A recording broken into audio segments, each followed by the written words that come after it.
ഓളപ്പരപ്പിൽ ആവേശം തീർത്ത് കണ്ടശങ്കടവ് ജലോത്സവം. കനോലി കനാലിന്റെ ഓളപ്പരപ്പുകളിൽ തുഴയെറിഞ്ഞ് കൈപ്പിടിയിൽ ഒതുക്കുന്ന ജലരാജാക്കന്മാരുടെ വള്ളംകളി മത്സരമായ കണ്ടശങ്കടവ് ജലോത്സവം ഇത്തവണയും ആവേശോജ്വലമായി. ഓണം വാരാഘോഷത്തിന്റെ ഭാഗമായി ചീഫ് മിനിസ്റ്റേഴ്സ് എവർ റോളിംഗ് ട്രോഫിക്കായി നടന്ന കണ്ടശങ്കടവ് ജലോത്സവത്തിൽ ജലരാജാക്കന്മാരെ എടത്വ ടൗൺ ബോട്ട് ക്ലബിന്റെ ചുണ്ടൻ വെള്ളം വിഭാഗത്തിൽ ജവഹർ തായങ്കരി ഒന്നാം സ്ഥാനവും സൗത്ത് പറവൂർ വെല്ലൂർ ബോട്ട് ക്ലബിന്റെ ആലപ്പാട് ചുണ്ടൻ രണ്ടാം സ്ഥാനവും കരസ്ഥമാക്കി. ചുരുളൻ ബി ഗ്രേഡ് വള്ളംകളി വിഭാഗത്തിൽ ഒന്നാം സ്ഥാനം കരസ്ഥമാക്കി കണ്ടശങ്കടവ്. കരിങ്കോടി KDBCയുടെ പമ്പാവാസൻ ടീം രണ്ടാം സ്ഥാനം, GB തട്ടകൻ മൂന്നാം സ്ഥാനം, വടക്കുംപുറം എന്നീ ക്ലബ്ബുകളും എ ഗ്രേഡ് ചുരുളം വള്ളംകളി വിഭാഗത്തിൽ ഒന്നാം സ്ഥാനം നടുവിൽ സംഘം ബോട്ട് ക്ലബിന്റെ താണിയൻ, രണ്ടാം സ്ഥാനം ഗരുഡൻ, മൂന്നാം സ്ഥാനം സെന്റ് സെബാസ്റ്റ്യൻ നമ്പർ 1 എന്നീ ക്ലബ്ബുകളും തുഴഞ്ഞെടുത്തു. ജലോത്സവത്തിന്റെ ഉദ്ഘാടന സമ്മേളനം ജില്ലാ panchayat president VS Prince flag off ചെയ്തു.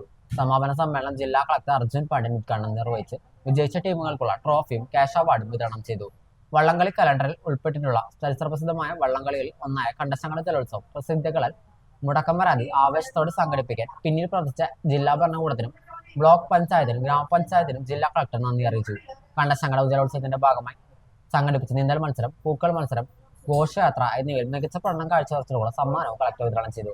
ചടങ്ങിൽ ജില്ലാ panchayat vice president Latha Chandran, Anthikkad block panchayat president KK Sasidharan, Thalikkulam block panchayat president KC Prasad, ഗ്രാമപഞ്ചായത്ത് പ്രസിഡന്റുമാർ, ജില്ലാ panchayat standing committee chairperson Abdul Rahman, ജില്ലാ പഞ്ചായത്ത് മെമ്പർമാരായ PN സുർജിത്, AV വല്ലഭൻ, ഷീല ജയഘോഷ്, ലിനി ടീച്ചർ, KS ജയ, ബെന്നി ആന്റണി, ഉദ്യോഗസ്ഥർ, നാട്ടുകാർ എന്നിവർ പങ്കെടുത്തു.